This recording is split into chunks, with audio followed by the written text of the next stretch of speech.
Y para comenzar con esta gran jornada del día de hoy, les presento a Felipe García Martínez. Él es, él es doctor, magíster y licenciado en psicología, fundador y director general del Centro de Estudios Sistémicos CECIT Chile, director del doctorado en salud mental de la Facultad de Medicina de la Universidad de Concepción.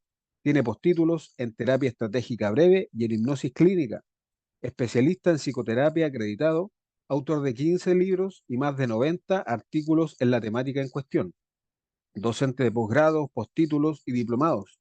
Ha mostrado su trabajo en congresos y seminarios en Argentina, Chile, Bolivia, Brasil, Ecuador, El Salvador, Guatemala, México, Perú, Puerto Rico, Croacia, España, Italia, Polonia y Portugal, entre otros. Y en esta instancia, además, nos acompaña Pablo Vergara Barra. Él es psicólogo clínico parental e infarto juvenil, magíster en desarrollo infarto juvenil de la Universidad Jean Jaurès de Francia y doctor en salud mental de la Universidad de Concepción. Actualmente se desempeña como docente investigador en la Facultad de Psicología de la Universidad del Desarrollo aquí en Chile. Tenemos una tremenda sesión para el día de hoy, así que les doy el pase, profesores, toda suya la clase. Hola, ¿cómo estás, Rodrigo? Y a toda la gente de Aripa, un gran abrazo, gracias por la invitación a este seminario y que se enmarca claramente en este diplomado que se va a sortear en un ratito más. Eh, la verdad es que el nombre de este seminario tenía que ver con esto de si funciona una terapia breve para el trauma, propuesta y evidencia. Hablaremos más bien un poquito más de evidencia y al final tendremos algunas propuestas.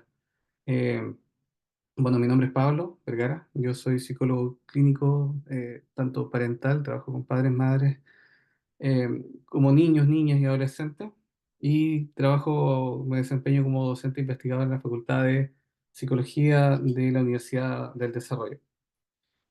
Entonces, cuando nos acercamos un poco, quizás partiendo con la presentación de hoy, cuando nosotros nos acercamos a esto de si funciona la terapia breve para el trauma, hay que ver un poco, siempre me gusta ver como el entendimiento como de la ecología de los problemas, de las temáticas. Y ahí nosotros vemos que, por ejemplo, hay una idea de que esto de que la salud mental es algo más común, más frecuente de lo que uno ve, pero lo cierto es que cuando uno revisa los estudios y la medida en que se van haciendo mediciones sucesivas, nos vamos dando cuenta que las dificultades en lo que tiene que ver con el aspecto de salud mental o trastornos mentales propiamente tal, eh, son mayores de lo que nosotros creíamos. Cuando nosotros hacemos mediciones más sucesivas, como los estudios que están aquí en rojo, nos encontramos que las prevalencias aumentan.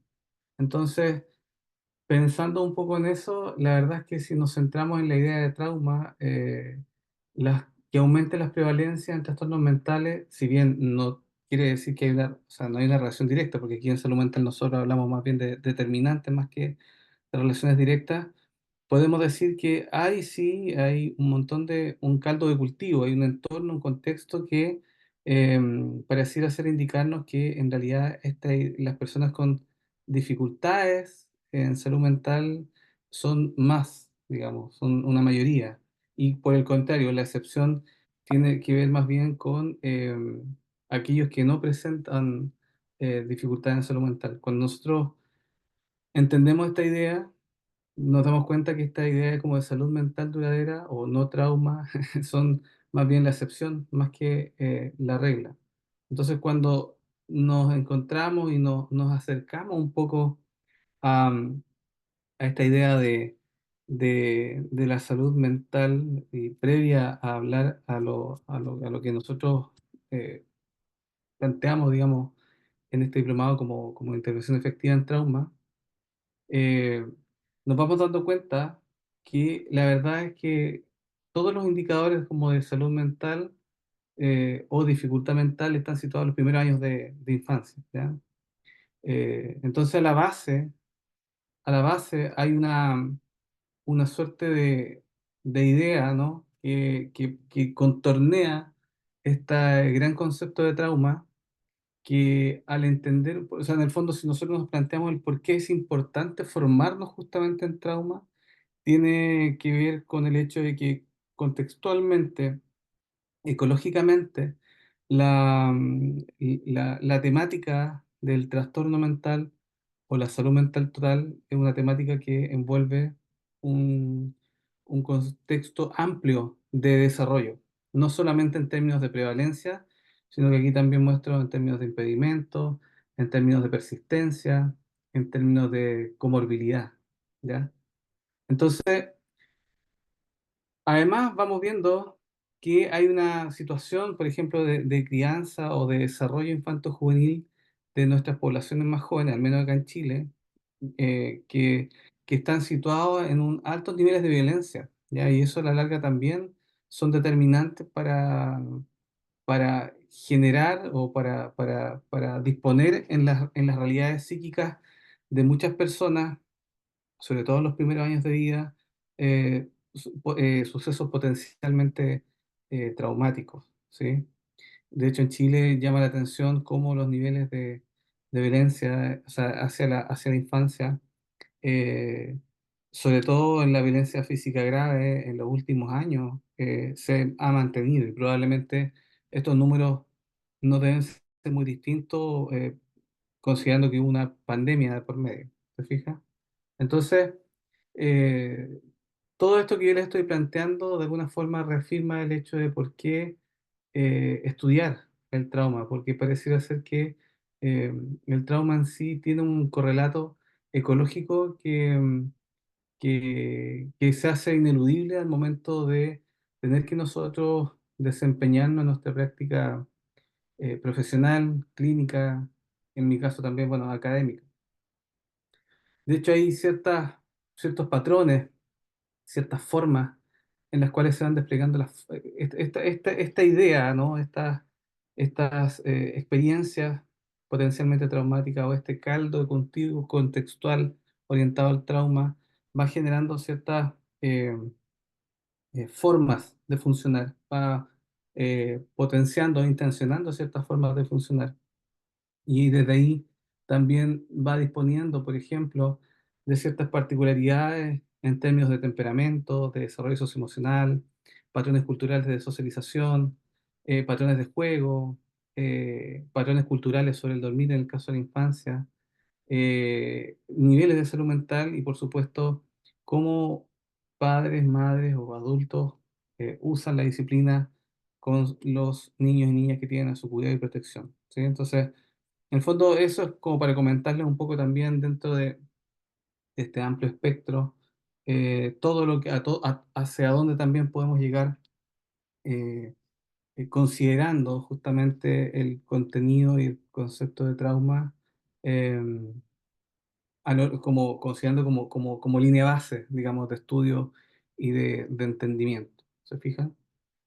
Entonces, nosotros, fíjense ustedes que cuando entendemos un ejemplo, ¿no? Como cuando hablamos, por ejemplo, de suicidalidad, que uno dice, bueno, ahí es un tema que también es como pega mucho, ¿no? O sea, más que pega, es un tema que es un problema de salud pública también.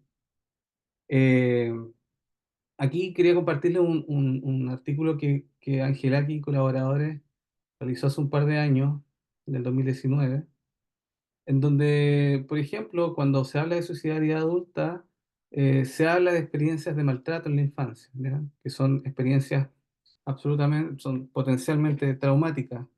Y lo que nosotros vamos viendo es que, por ejemplo, en el caso de los intentos suicidas, hay un montón de experiencias traumáticas o potencialmente traumáticas que están asociadas a la posibilidad cierta de desarrollar o de intentar suicidarse. O sea, por ejemplo, en el caso de experiencias de abuso sexual, aumenta la posibilidad de un 317%, ¿ya? Y así sucesivamente con las otras distintas experiencias traumáticas, ¿no? Abuso sexual, abuso físico, abuso emocional, algún tipo de abuso, negligencia emocional, negligencia física, abuso complejo. Aquí aumentamos ya el radio en un 518%.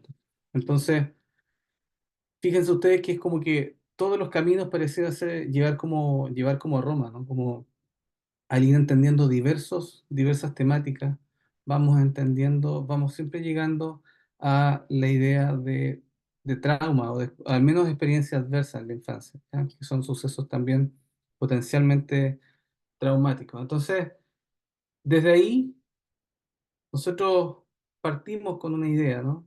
Una idea de, de trauma propiamente tal. Quisiera compartirles un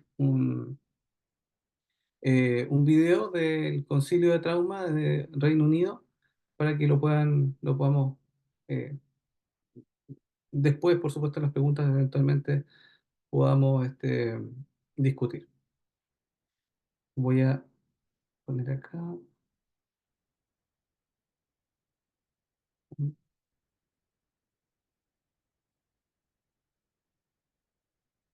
Usted me dice si se escucha.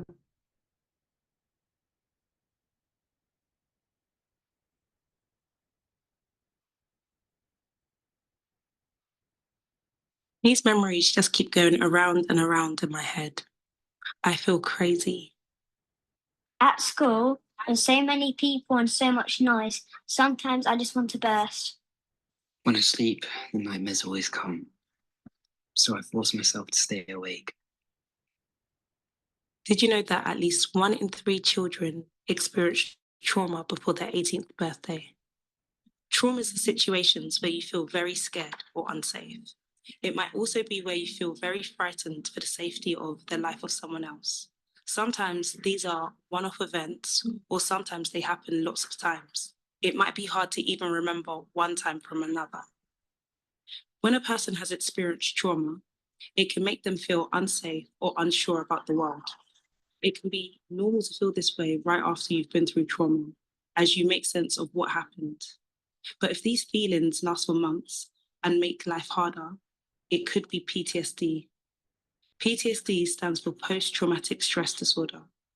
Sometimes people think PTSD is just for people who've been through war, but it's not. It can be experienced by anyone who's been through trauma. In fact, in some cases, up to 1 in 3 children who experience trauma might go on to develop PTSD. So what is PTSD?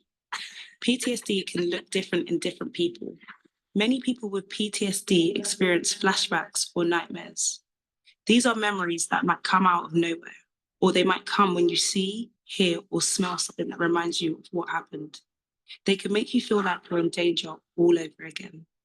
You might feel jumpy or on edge, like you're always ready for danger. You might have lots of trouble with sleep or concentrating. It's also very common to want to avoid any thoughts or feelings about what has happened. You might try very hard to push thoughts or memories away, or avoid things that might remind you of what happened. PTSD can make life really hard. It can make you feel like you can't trust anyone or like everywhere is unsafe. But help is available. If you think you might be struggling with PTSD, you could talk to a trusted adult, to a doctor or GP, or call a free confidential helpline. They can help you to find places you can go to for support. We have treatments that work well to help young people with PTSD. You don't have to just live with it. The best treatments we have is called trauma-focused cognitive behavior therapy. If you or someone you know might be struggling with PTSD, there is hope. You are not alone.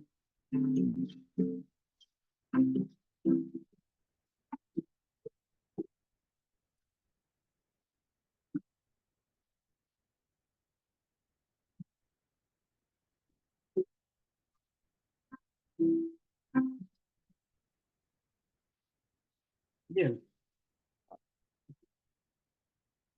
Dame un segundo mientras comparto lo otro. Entonces, eh, cuando ponemos el estrés postraumático en contexto, claro, nosotros nos vamos dando cuenta que hay una suerte de esta idea de, ¿cierto?, de que como que siempre tenemos que estar eh, listos como para la guerra, como decía el video. Y cuando entendemos la idea de trauma, nos referimos a esta forma en que algunos eventos angustiosos son tan extremos o intensos que abruman justamente la capacidad de una persona para afrontarlo, lo que resulta de un impacto negativo, pero al mismo tiempo duradero.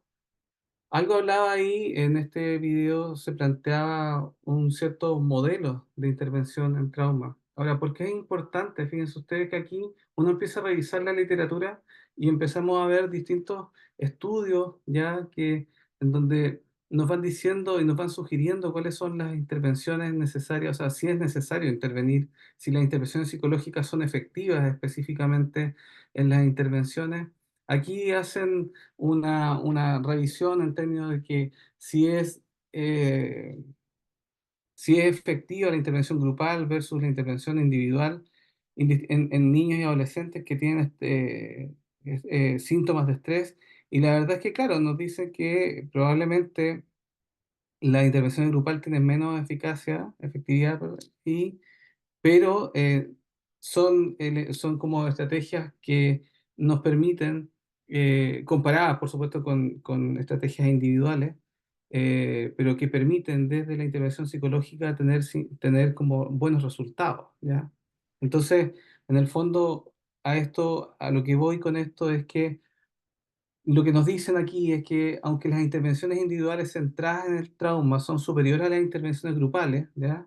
Las intervenciones grupales pueden proporcionar un tratamiento eficaz, ¿ya? Para el trastorno de estrés postraumático en este caso, específicamente en este artículo, que puede ser útil cuando la intervención individual, por ejemplo, no es posible, ¿ya?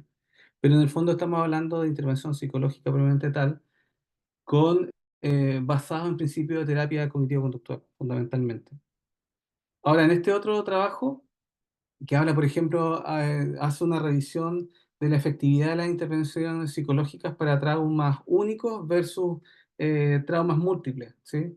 Y aquí lo que los investigadores en este artículo encontraron fue que los tratamientos de alguna forma psicológicos fueron efectivos para reducir los síntomas de estrés postraumático, tanto en el trauma único como en el trauma múltiple en comparación con individuos que no recibieron ningún tipo de tratamiento. De alguna forma, lo que nos dice este artículo es que los hallazgos sugieren que las intervenciones psicológicas, fíjense ustedes, intervenciones psicológicas pueden ser beneficiosas para tratar el trastorno de estrés postraumático en personas jóvenes, ¿ya? Independientemente de que se experimentan uno o múltiples incidentes traumáticos. Y así nos vamos acercando a diversas como formas o modelos de alguna forma de los cuales nosotros vamos a discutir, dentro de los cuales vamos a discutir en este diplomado.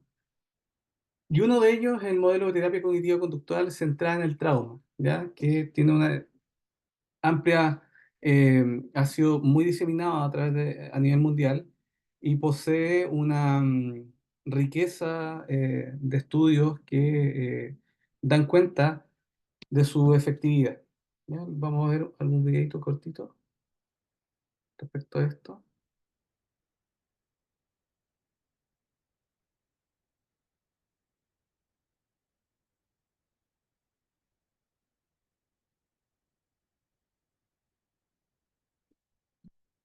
¿Qué es?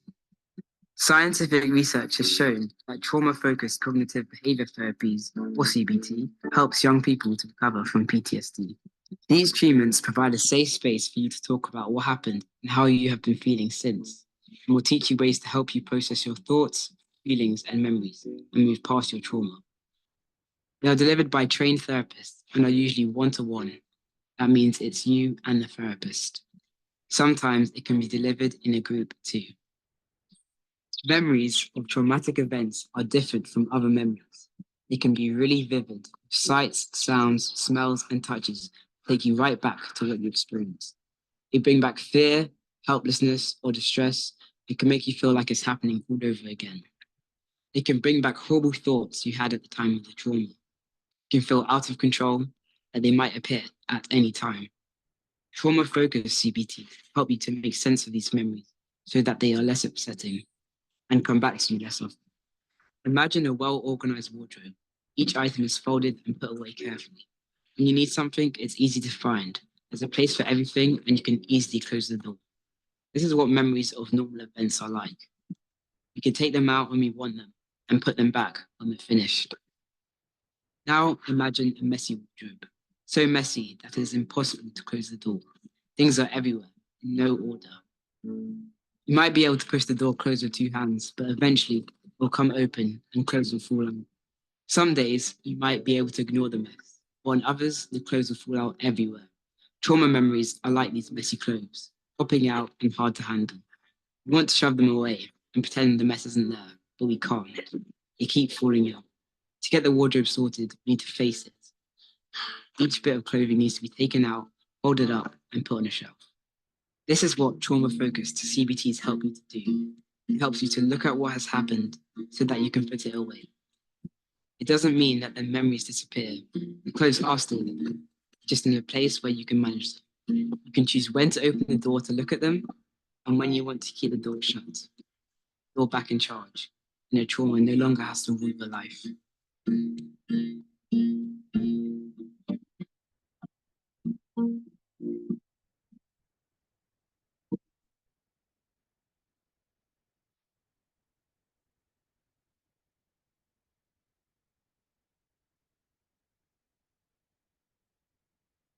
Fíjate, ese es uno de los modelos que eventualmente vamos, no eventualmente, sino que vamos a trabajar específicamente en el diplomado, que de alguna manera este modelo de terapia cognitivo-conductual centrado en el trauma trabaja específicamente con pensamientos, con sentimientos y con recuerdos asociados a una memoria traumática, ¿verdad? Pero la idea es como ir utilizando, como dice acá, la, la metáfora del guardarropa, ¿sí?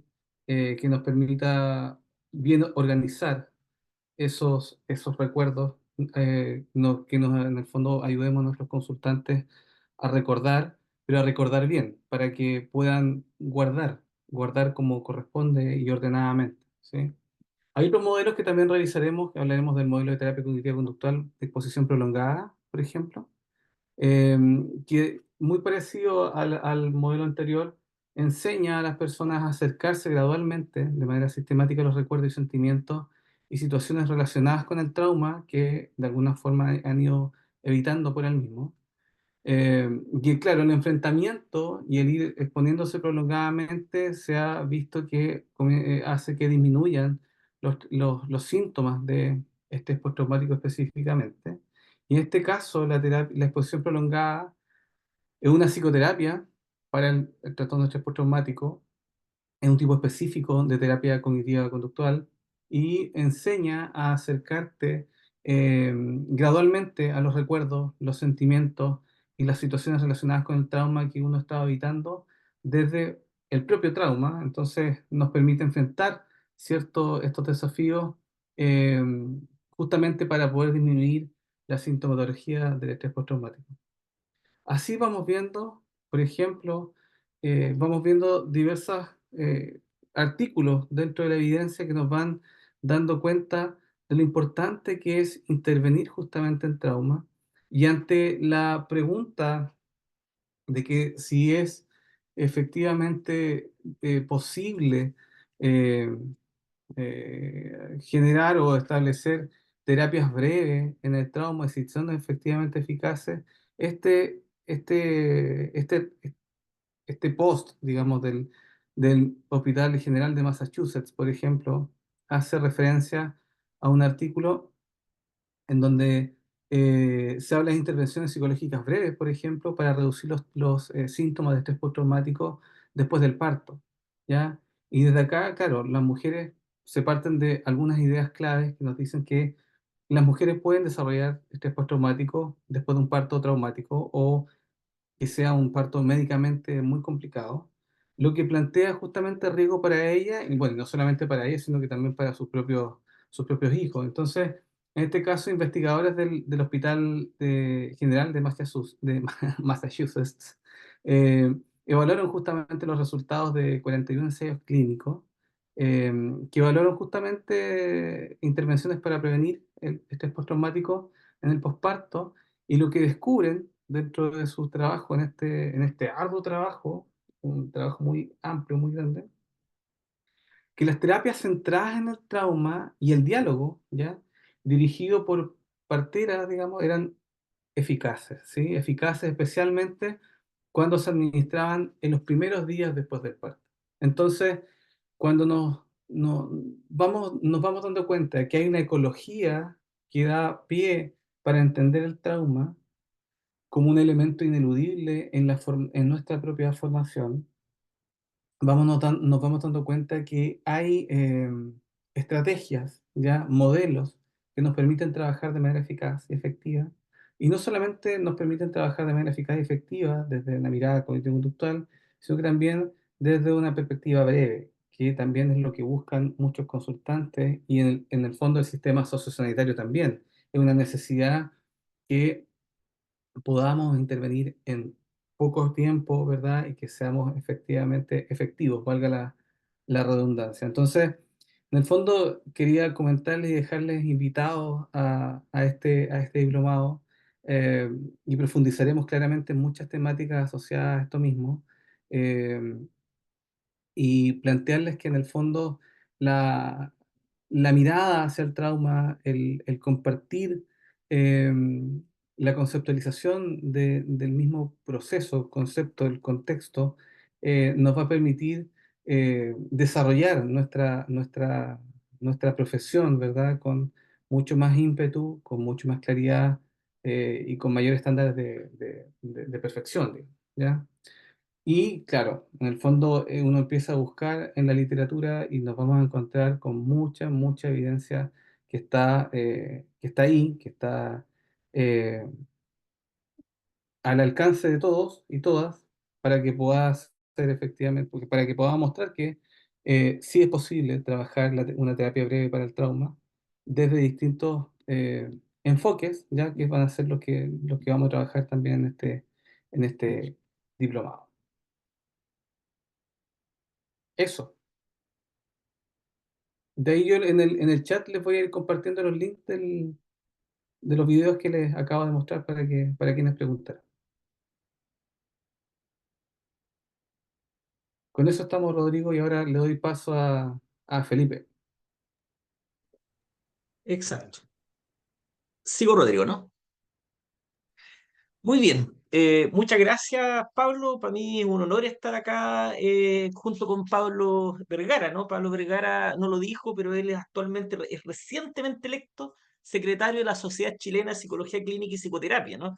No lo dice porque una persona humilde, sencilla, cercana, así que no lo dice, pero bueno, para mí tener a Pablo, ¿no? Una persona cercana en la organización de la sociedad que justamente se ocupa de hacer que la psicología clínica, la psicoterapia tenga valor en nuestro país, y más allá de nuestro país, por supuesto, para mí es un gran honor, ¿no? Así que gracias, Pablo, además tenerte en este diplomado que estamos próximos a partir, ¿no? Gracias. Bueno, me toca hablar a mí ahora del modelo sistémico breve, ¿no? Bueno, tengo una diapo, pero si no muevo la diapo es porque no estoy moviendo la diapo, ¿ya? Porque a mí me gusta principalmente ponerme a hablar y en ese contexto ponerme a hablar, las diapos quedan medias inmóviles, ¿no? Entonces, déjeme primero colocar la diapo en condiciones de presentarla y comienzo de inmediato. Pero un segundo, me queda un solo movimiento, es este, ¿ya? Bueno, la pregunta es si funciona una terapia sistémica breve para el trauma, aquí ya lo contestaremos. Hay un libro que aparece en pantalla, ¿no? Que es un libro recientemente publicado del protocolo de una terapia sistémica breve para el trauma que hoy día estamos probando, ¿no? En un ensayo clínico en el cual también Pablo participa como uno de los investigadores de este estudio. Pero Pablo centrado más bien en el protocolo cognitivo-conductual, ¿no? Así como yo me centré en el protocolo sistémico breve. Y estamos trabajando, probando intervenciones breves, cognitivo-conductuales y sistémico breve, junto con una lista de espera, para evaluar su efecto, ¿no? En personas que han vivido una experiencia altamente estresante reciente, ¿no? Que es lo que estamos estudiando actualmente y parte de ello también les voy a hablar hoy día, ¿no? Bueno, les decía que la terapia sistémica breve, sin duda alguna, tiene menos evidencia empírica que lo que tiene la terapia cognitivo-conductual. Hay una razón importante para ello, que es un modelo que, como modelo integrado, surge recién en la década del 2000, a diferencia del modelo cognitivo-conductual, que con sus distintas variaciones, ¿no? Más o menos está desde los años 50, con las terapias conductuales más tradicionales, ¿no? y por lo tanto muchas décadas de ventaja. Sin embargo, en los ensayos clínicos que se han hecho en España, en Portugal, en Chile, en Estados Unidos, en Holanda y en otros países, cuando se han comparado el modelo sistémico breve con el modelo cognitivo-conductual o algún componente del modelo sistémico con el modelo cognitivo-conductual, los resultados son constantemente un empate, ¿ya? Es decir, no hay grandes diferencias, sí hay diferencias, pero no son estadísticamente significativas entre estos dos modelos en las variables que se estudian para evaluar la efectividad de un modelo, ¿no? Eso es lo primero que quería plantear. Lo segundo que quería plantear es que, bueno, esta no es la primera charla sobre trauma que hacemos. Ayer hicimos otra, ¿no? Está un poco bombardeando con charlas sobre trauma. Y hubo una pregunta que no alcancé a responder, pero que planteaba que las terapias más largas son mejores y que las terapias breves son más bien irresponsables, ¿no? Porque dejan fuera elementos que pueden ser importantes, ¿no? Para poder trabajar con personas que han vivido experiencias traumáticas. Y al respecto, quiero igual señalar otras dos cosas en defensa de la terapia breve en general, ¿no? Lo primero es que como principio ético, creo que los terapeutas tenemos que renunciar a la idea de terminar formando parte de la vida de nuestros consultantes. Yo sé que cuando surge el psicoanálisis tradicional, que todos conocemos, que de alguna manera enseñó Freud, el terapeuta era eterno, duraba toda la vida. De hecho, si ustedes googlean a Woody Allen tiene un terapeuta desde la adolescencia hasta el día de hoy.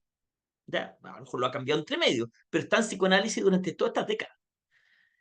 Por supuesto que el psicoanálisis ha ido variando y hoy día hay terapias psicoanalíticas orientadas a objetivos, ¿no? Como la focalizada o la breve, que ya renunciaron, por supuesto, a la idea de que uno tiene que terminar formando parte de la vida de los consultantes, ¿no?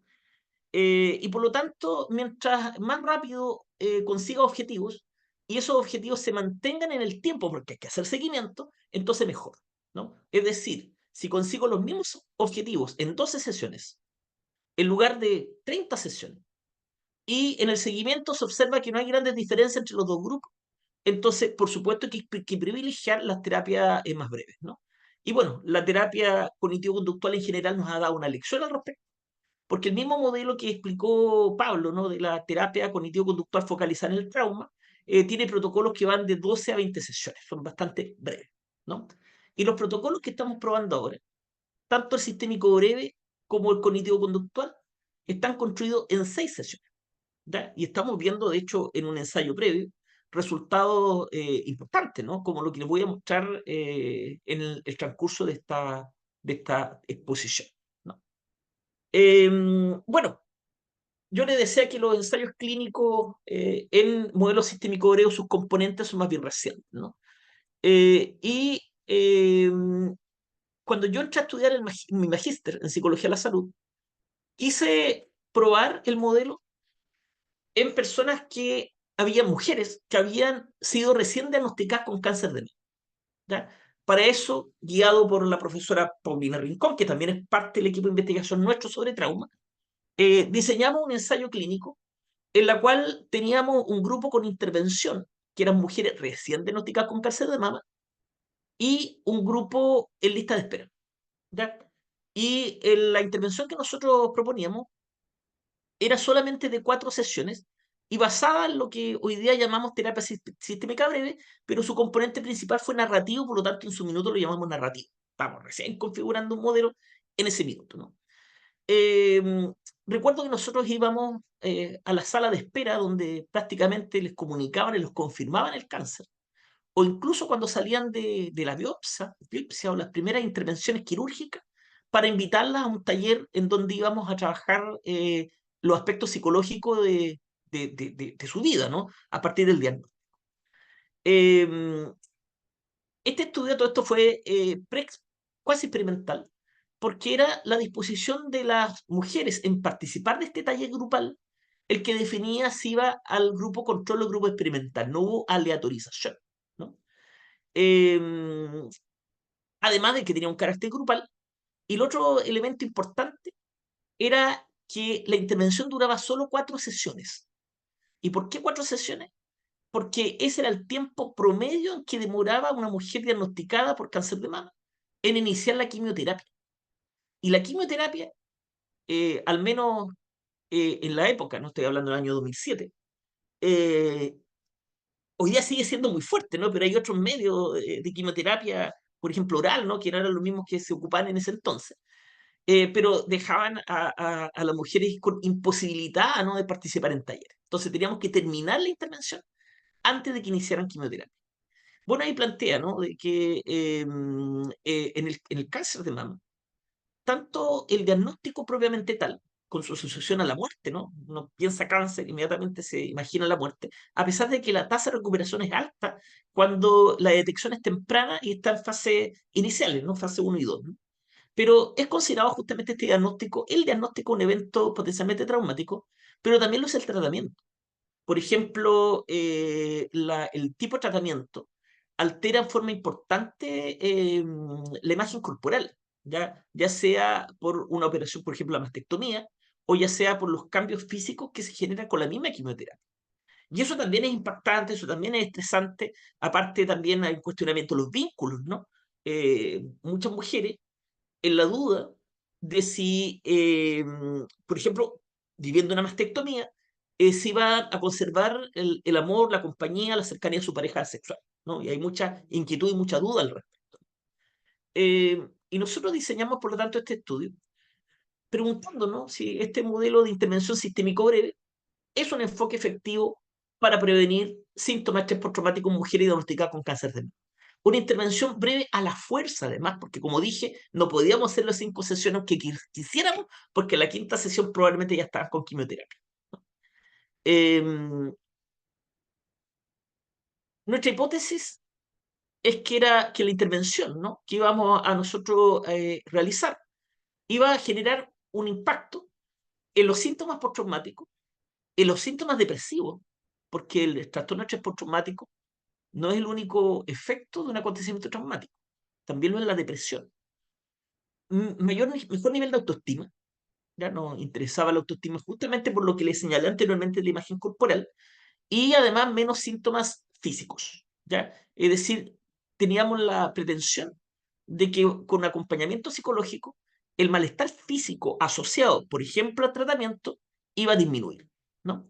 Dice acá, y además una hipótesis secundaria es que los cambios que se podrían haber generado en el post-test se iban a mantener en un seguimiento que íbamos a hacer 3 meses después. A todo esto, en estos estudios siempre los seguimientos son importantes por la tasa de recaída y por la evolución que las personas tienen luego de una intervención.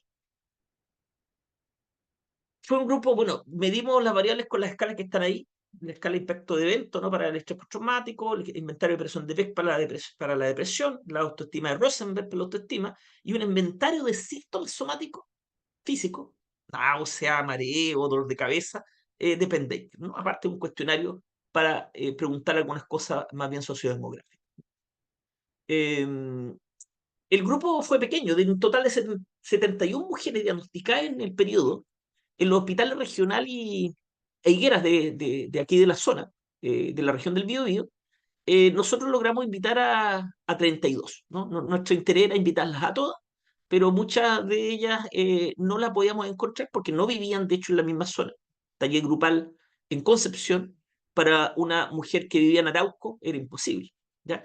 Entonces, de esas 71, 32, un poco menos la mitad, aceptó participar del estudio, de los cuales 14 fueron al grupo experimental y 18 al grupo control. Luego en el seguimiento, ya no tenemos grupo control en el seguimiento porque era lista de espera, encontramos a 11 mujeres para poder evaluar. ¿Qué encontramos en general? No, este es el programa de intervención, un programa de 4 sesiones, muy centrado en los procesos de autoapoyo, ¿no?, o de apoyo mutuo que se generan a través de las intervenciones grupales, ¿ya? Lo que nosotros llamamos el apoyo de pares, ¿no? Cómo generamos temas de discusión y ellas planteaban su idea respecto al tema de discusión y se generan dinámicas que permitieran el apoyo mutuo, ¿no? Con algún elemento específico, por ejemplo, el ejercicio de escritura emocional de Penn Baker, que aparece en algunos de mis libros descritos, la realización de un collage, ¿no?, para representar la evolución de la enfermedad, entre otras tareas, ¿no? e intervenciones. ¿Ya? Hay un artículo que voy a mostrar hacia el final que elaboramos a partir de esta intervención. Este es uno de los collages. Es uno de los collages que elaboró una de las mujeres. Tenía que recortar de una revista, ¿no? y colocarle texto que representaran su vida actual, ¿no? a partir obviamente del diagnóstico de cáncer. Y la primera imagen dice, cuando me diagnosticaron, cuando me diagnosticó el doctor la enfermedad, ¿no? y coloca una mujer que la representa a ella y un hombre que representa al doctor. ¿no? Luego me puse melancólica y pensativa. Pensé, ¿qué pasará con mis hijos? Que está en la segunda imagen. ¿no? Luego dice algo así como, depende de la aparición, estaba feliz, porque, porque ella tuvo una cirugía que le conservó la mama, ¿ya? Cirugía conservadora, sí. Y por lo tanto estaba feliz porque no le sacaron la mama. ¿no? Luego coloca el mismo taller, la misma terapia, el mismo taller grupal no como en el presente, dice, en terapia con mis compañeras, algo así, ¿no? De la cual dice que ha sido fundamental para ella, ¿no? Luego, en la imagen chica, se muestra rodeada de su familia, porque ella ha mantenido el apoyo de la familia, la familia ha estado con ella, ¿no? Y ese apoyo familiar, el apoyo al taller grupal, el que no le hayan sacado la mama, entonces representa la imagen que está allá abajo, que dice, me siento como una reina, ¿no? Y remata, si damos el círculo, la vuelta, una imagen de una pareja abrazándose y dice, sigo teniendo el amor de mi marido, ¿ya? O de mi esposo, dice abajo. Entonces, esto es lo que representa para ella, ¿no? Para ella que el impacto inicial fue de mucha angustia, mucha preocupación, mucho miedo, a una representación de una vida en donde, a pesar de la enfermedad y del diagnóstico, del tratamiento, ella ha logrado conservar, por ejemplo, las relaciones que le importan. ¿Ya? Y eso ha ayudado a mantenerla firme, ¿no? Para poder enfrentar la enfermedad. Bueno, este era un detalle de la muestra, ¿no? El momento en que nosotros iniciamos las intervenciones, la mayoría había tenido cirugía conservadora, un grupo menor, 8 personas en mastectomía, 2 con radioterapia y 8, casi 7 sin tratamiento, ninguno con quimio, por las razones que les dije. De hecho, la quimio era un criterio de exclusión si encontramos una mujer que había iniciado tempranamente la quimio. Los puntajes hasta aquí están normalizados. Yo puse base 100 a todo para ver un movimiento de los puntajes. No son los puntajes exactos, ¿no? Porque esto es bien para mostrarlo visualmente, pero los puntajes exactos están en el artículo.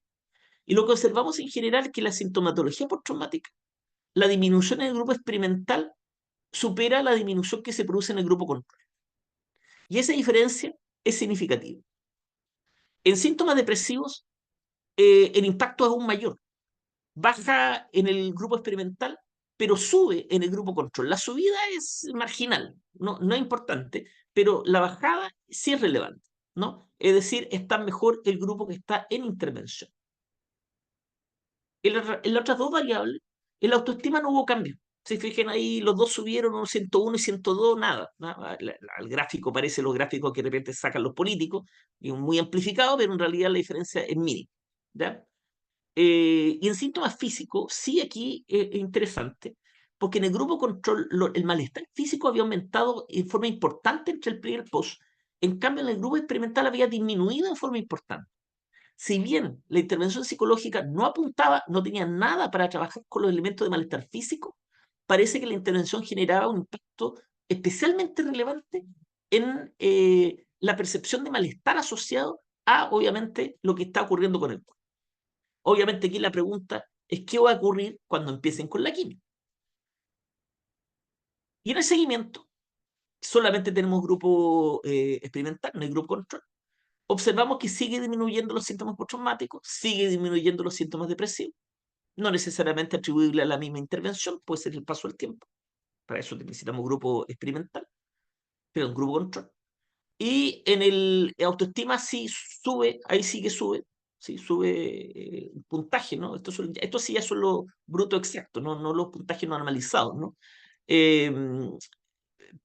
Pero tampoco es atribuible a la intervención misma, ¿no? Porque puede que la autoestima haya aumentado algo por el paso del tiempo, ¿ya?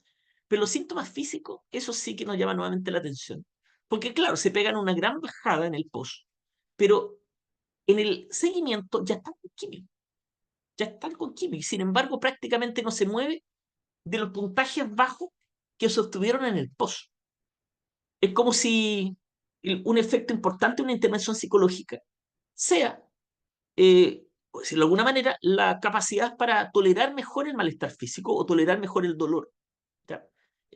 Cosa que también sabemos que puede ocurrir, ¿no? De hecho, recuerden que está magíster en psicología de la salud, ¿no? Y sabemos que la salud física y la salud mental están íntimamente interconectadas. No son dos cosas distintas, ¿ya? Como de repente nos enseña la filosofía cartesiana, ¿no? Como si fueran diferentes. El estudio tiene limitaciones. Nosotros lo presentamos como un piloto, que es un tamaño muestra pequeña, no hay aleatorización, no hay grupo control en el seguimiento, y además la necesidad de más seguimiento, porque quizás a los 6 meses, un año, hay que seguir a los consultantes para ver cómo van evolucionando, ¿no? Una cosa que se nos despierta es la posibilidad de evaluar en contexto individual. Gran parte de las mujeres que no pudieron participar del taller era porque no tenían tiempo en el día y hora en donde la mayoría podían. Y por lo tanto, si nosotros proponíamos intervenciones individuales y no grupales, podíamos adaptar mejor a los tiempos que cada una de ellas tenía. ¿Ya? Entonces, y otro es obviamente aumentar el tamaño de la muestra. Este sueño lo cumplimos una década después, porque una década después elaboramos otro protocolo para ayudar a personas que han vivido una variedad de eventos estresantes, pero, y también de 4 sesiones, ¿no? Porque veníamos con la idea de 4 sesiones en la cabeza desde este minuto, pero en contexto individual, no con terapia grupal. La razón por lo que en general preferimos las terapias grupales es que son más costo efectivas. O sea, se invierte menos dinero, se atiende más gente. La individual es muy cara, pero en las circunstancias en las que estábamos, la individual podía tener un mayor alcance en el sentido de atender a mucha más gente en la medida que nosotros nos adaptamos a ellos, ¿no? Y para ello, obviamente, pedimos recursos al Estado y nos ganamos un FONDESI, ¿no? Y el FONDESI nos permitió pagar los terapeutas individuales, ¿no?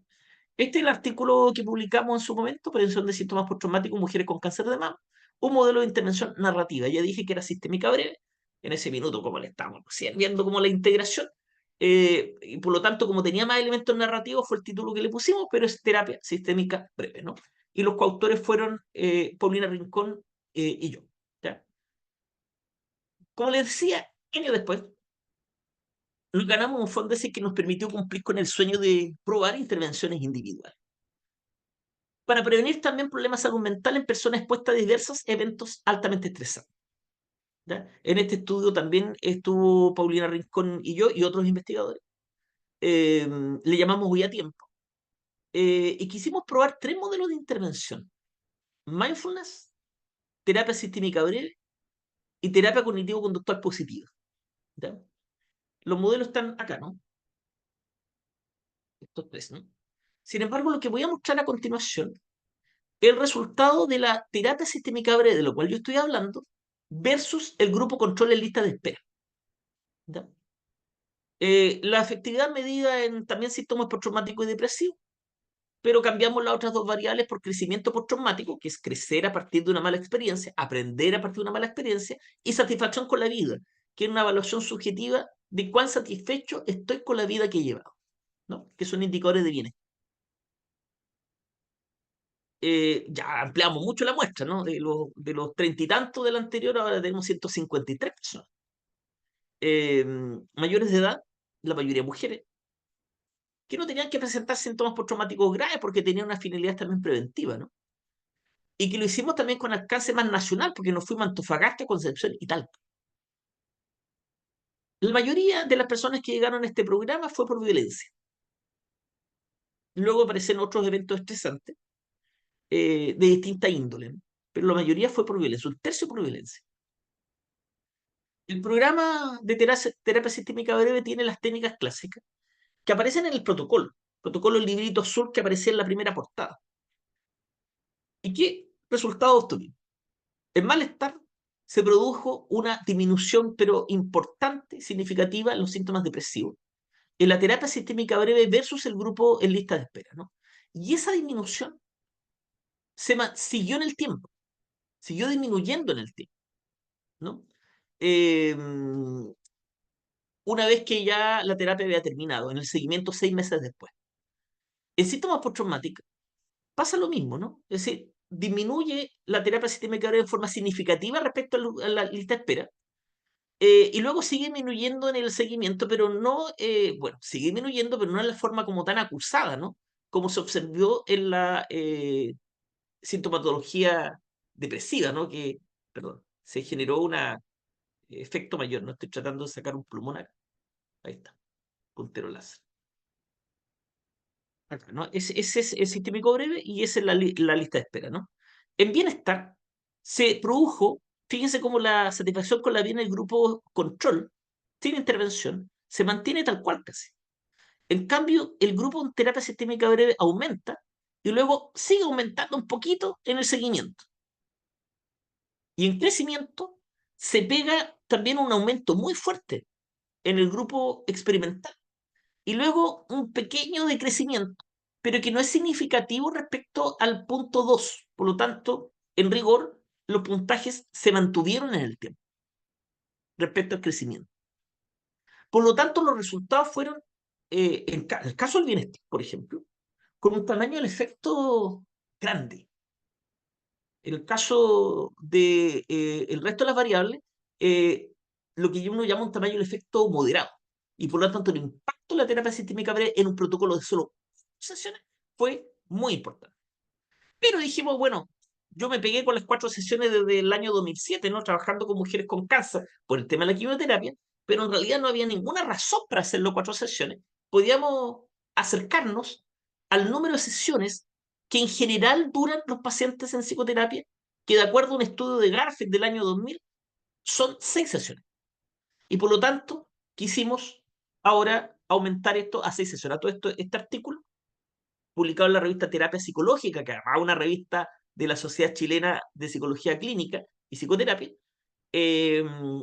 da cuenta obviamente de los resultados que acabo de mostrar, ¿no? Del efecto de la terapia sistémica breve, ¿no? Y ahí parte el equipo, ¿no? Pablo Concha, Marbella, Valentina Aravena. ¿Ya? Luego, hagamos un nuevo proyecto Fondesis que estamos ejecutando hoy día, ¿no? Y aquí está Pablo, como dije anteriormente, como parte de este equipo, en la elaboración de los protocolos y la puesta a prueba de los protocolos. Estamos evaluando intervenciones psicológicas breves de 6 sesiones en personas víctimas de delitos por lesiones y robos violentos.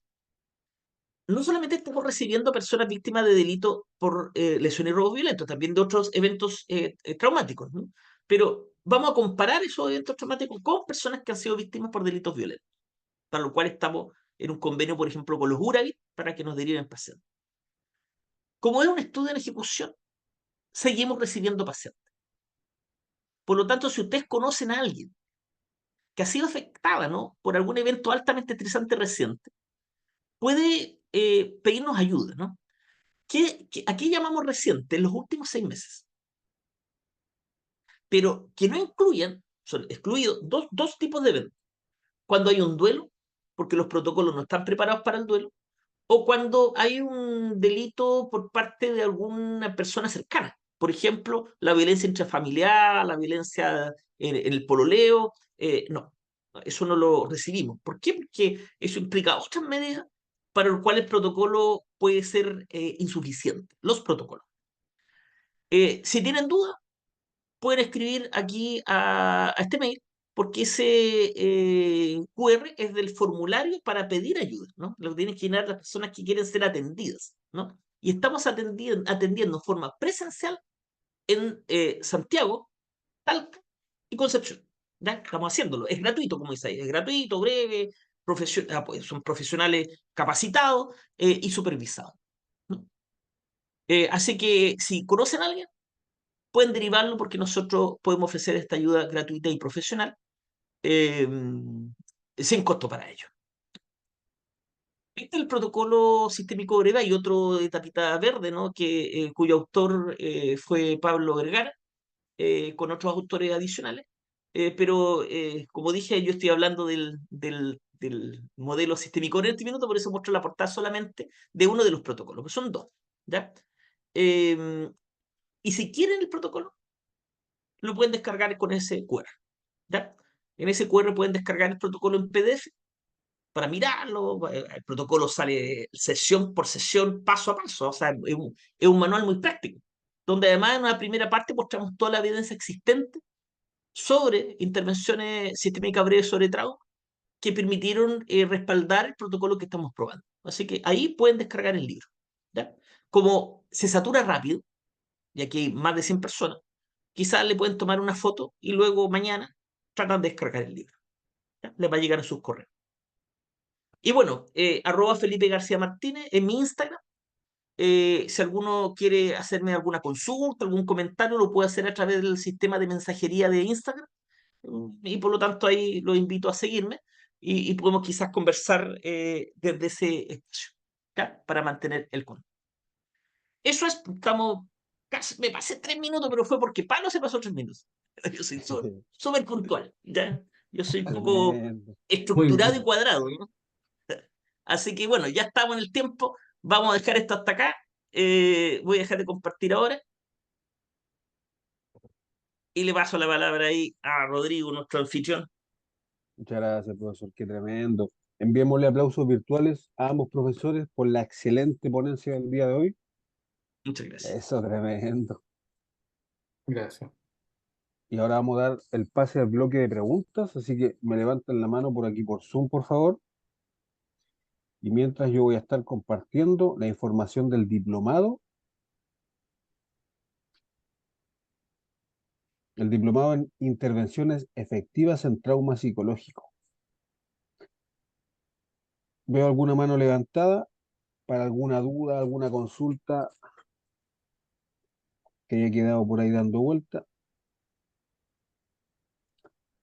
Por aquí una mano levantada. Erika, Ok, sí que estamos disponibles para responder las preguntas. Buenas tardes. Buenas tardes. Maestro, yo tengo la duda si, por ejemplo, me sería útil porque yo no soy psicóloga, mi profesión es licenciada en Derecho y estoy estudiando una maestría en psicoterapia gestal y pues también estoy tomando un diplomado en Hipnocoba, en el cual usted dio clases en el segundo módulo. A mí que no soy psicóloga, ¿me serviría toda esta formación? Porque yo creo hasta ahorita y siento que sería más completo si yo fuera psicóloga. Ok, yo te puedo responder ahí con las debidas legislaciones, ¿no? En México, una persona que no es psicóloga puede practicar psicoterapia. Tiene la desventaja que no tiene la carrera de psicología de por medio previa, ¿no? Y por lo tanto, probablemente muchos procesos psicológicos a lo mejor requiere un estudio paralelo. Pero sí tú puedes perfectamente estudiar un diplomado como este y aplicar lo que te corresponde aplicar, lo que sepas aplicar en el medio en el que tú te estás desenvolviendo, ¿no? Además que tú tienes ya un diplomado en psicoterapia, estás haciendo en otro en Innocoba que también es de psicoterapia, así que estás ahí desarrollando herramientas. En Chile eso no es posible, porque el Código Sanitario chileno plantea que solamente pueden practicar psicoterapia quienes en pregrado tienen un estudio de psicología o tienen la especialización médica de psiquiatría, pero no hay otro profesional que pueda hacer psicoterapia propiamente. Dicho esto, la terapia sistémica breve en particular tiene un estatus especial, y el estatus especial es que la terapia sistémica breve fue desarrollada principalmente por trabajadores sociales, y de hecho los modelos sistémicos eran ampliamente conocidos antes por los trabajadores sociales que por los psicólogos. ¿Ya? Tenían asignatura de enfoque sistémico mucho antes que se incorporara la asignatura dentro de las carreras de psicología. Y Steve DeShazer y Michael White, que son fundadores de los modelos sistémicos breves, son trabajadores sociales. Sin embargo, un trabajador social puede trabajar en salud mental, puede trabajar en consejería aquí en Chile, pero tampoco puede hacer psicoterapia. ¿Por qué? Por tema de legislación, ¿no? Sin embargo, en los equipos de salud mental, por ejemplo, que trabajan en los centros de atención primaria, todas las personas que están en esos equipos, profesionales de la salud, social y psicológica, hacen consejería y por lo tanto pueden perfectamente trabajar con algunas técnicas que aquí se enseñan. ¿Ya? Bueno, hice una respuesta un poco más amplia que la que a ti te corresponde, porque aquí hay tanto chilenos como mexicanos, ¿no? Pero en términos de tu posición en México, bueno, sí, pues la legislación allá es distinta. Sí, obviamente tienes que desarrollar responsablemente el estudio, ¿no? Para poder sumergirte, ¿no? En algunos conocimientos que yo creo que son básicos para ejercer la psicoterapia de forma responsable. ¿Ya? Eso. Gracias. Muy bien. Voy con Cecilia Rafaela.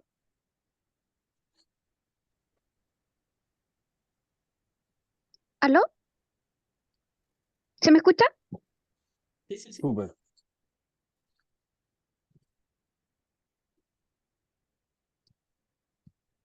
Reactivar. Ahora se sí, Cecilia. Ajá. Ahora sí, sí. Disculpe, sí, profesor, quería hacerle una consulta con respecto al estudio. Señala todas las variables que midió, que fueron inclusive por lo que usted señala mejor de lo esperado, pero esto se midió poco tiempo después de haber realizado el taller, ¿cierto? A lo mejor sería interesante también ver qué pasa con una mayor distancia en el tiempo desde que fue efectuada la terapia, por ejemplo, 1 año, 2 años, 3 años, porque en general el tema del trauma eh, es algo justamente que a las personas las persigue en el tiempo, o sea, puede ser algo que ha durado años o reaparece, como en el trauma complejo. Entonces, inclusive por ahí vi una pregunta también con respecto como quizás podría ser apuntando a lo mismo, si esto tendría efectividad también en el trauma complejo. Eso, profesor, gracias. Correcto, Dino. La respuesta. Nosotros en Chile hemos tenido seguimiento de 3 meses y de 6 meses. No más porque los proyectos Fondesit la verdad es que no duran tanto, ¿no? Pero se han hecho seguimiento en otros países, ¿no? Los modelos de intervención breve, sobre todo cognitivo conductual, han tenido seguimientos de años, luego de una intervención de 12 sesiones, ¿no? Y en esos seguimientos ha mostrado que los cambios que se han producido producto de la intervención se hayan mantenido. La idea de una mayor recaída, ¿no? O de esta idea, este concepto psicoanalítico de sustitución del síntoma en terapia breve, eso no se ha demostrado. Y por lo tanto, se puede decir que las terapias no solamente son efectivas, sino que además sus efectos duran en el tiempo. ¿Ya? Ahora, respecto a trauma complejo, aquí hay que diferenciar, ¿eh? Porque para el trastorno estrés postraumático complejo, el trastorno estrés postraumático complejo, todas estas técnicas son útiles, por ejemplo, para la reducción de los síntomas asociados y sobre todo también para fortalecer a la persona para enfrentar posibles consecuencias que se van dando en el tiempo. Eso tiene de gracia, ¿no? Tanto la terapia sistémica breve como este modelo cognitivo-conductual al cual se le ha añadido elementos para promover el bienestar, ¿ya? Que trabajan además potenciando lo que llamamos las fortalezas o recursos de la persona. Otra cosa distinta es el trauma complejo. Cuando hablamos de trauma complejo, estamos hablando de una persona que ha vivido sucesivas experiencias de vulneración a lo largo de la vida, de carácter más bien crónico, ¿no? O una suma de ellas, y lo hace equivalente al concepto de eventos adversos en la infancia. Y una persona que ha vivido trauma complejo puede tener una multiplicidad de efectos en la vida adulta, no solamente trastorno estrés postraumático complejo, sino también es frecuente trastornos depresivos, trastornos relacionados con el consumo de droga, trastorno límite de la personalidad, que incluso muchos síntomas tienden a confundirse con el trastorno estrés postraumático complejo, ¿no? Entre otros. Y por supuesto que ante eso una persona que ha vivido trauma complejo tiene que tener una intervención que probablemente implica un trabajo multidisciplinario.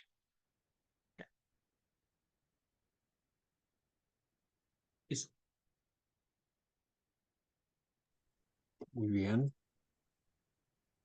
Voy con Claudia. Sí, yo creo que Claudia y Tamara y estamos, ¿no? Por el tiempo. ¿Aló? Súper. Te escuchamos, Claudia. Hola, buenas noches. Seré breve. En primer lugar, estoy muy agradecida por el seminario. De verdad, el tema a mí me apasiona. Trabajo con mujeres víctimas de violencia, por lo tanto, mi pregunta es la siguiente. ¿Puedo trabajar la intervención sistémica desde una perspectiva de género?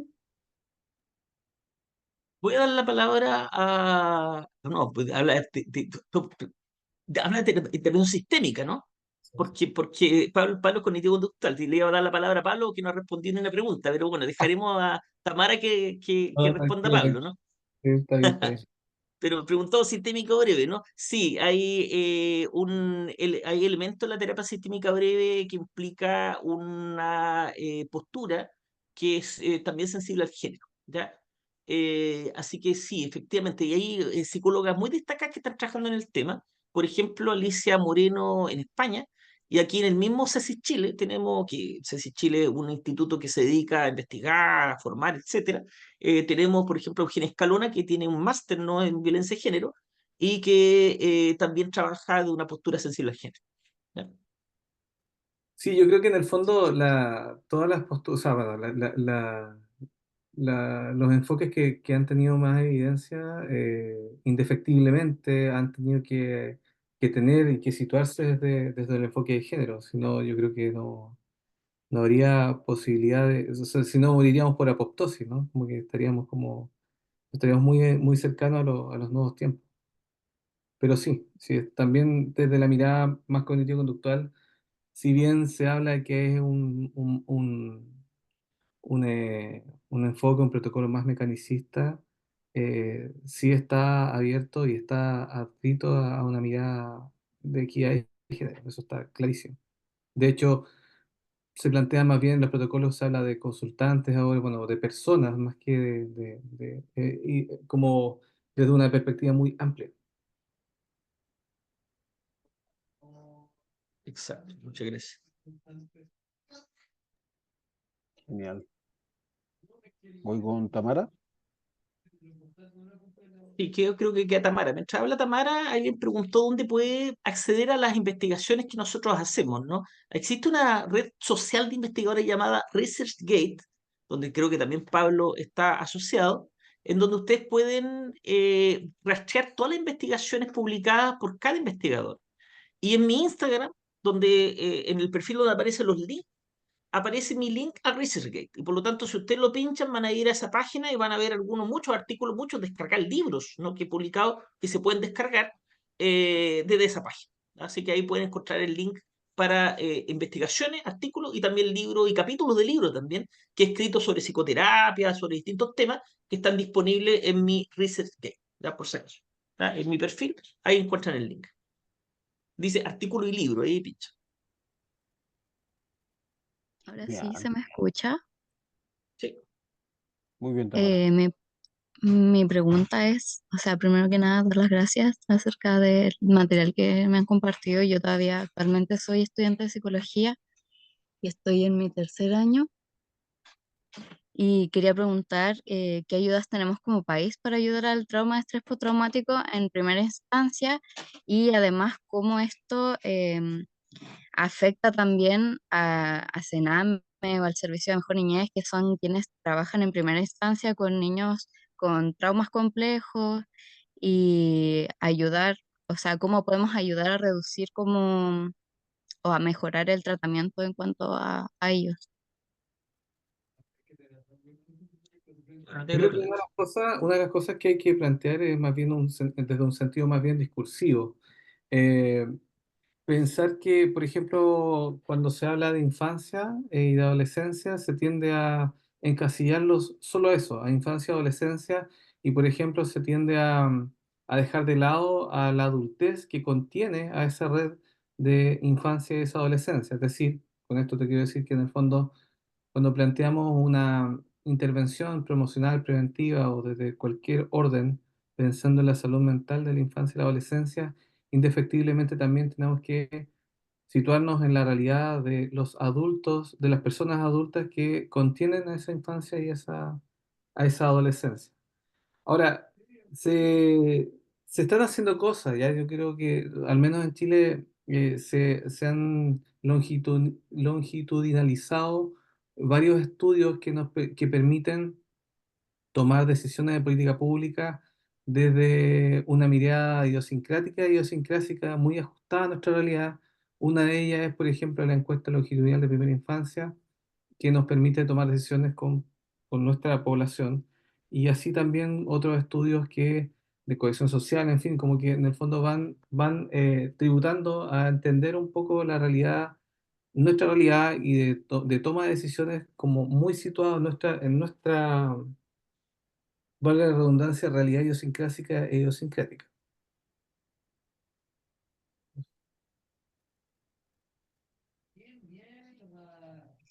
Muy bien.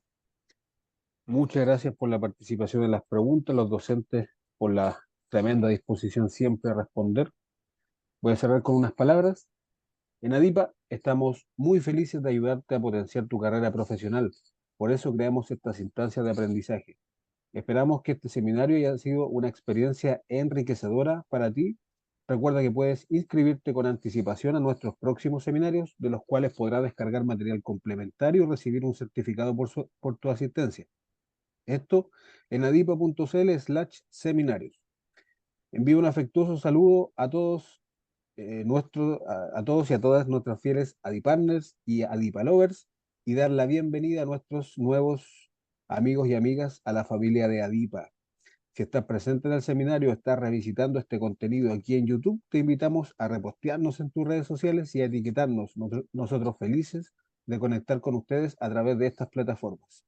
Además, con nuestros docentes Felipe García Martínez, Pablo Vergara Barra y nuestro padrino, el reconocido actor Pancho Melo, les informamos que desde hoy hasta el miércoles 5 de junio del año 2024 en Chile somos parte del Cyber. Los invitamos a revisar en nuestro sitio web adipa.cl la gran oferta que tenemos de descuento para los programas de los diversos cursos y diplomados. Sigue capacitándote junto a nosotros y no olvides, como bien decía, invitar a tus amigos y colegas a participar de estas experiencias de aprendizaje. Muchas gracias a los docentes por la excelente ponencia, a ustedes por la participación y que estén muy bien. Un gusto, muchas gracias por la invitación. Muchas Gracias, gracias. profesores.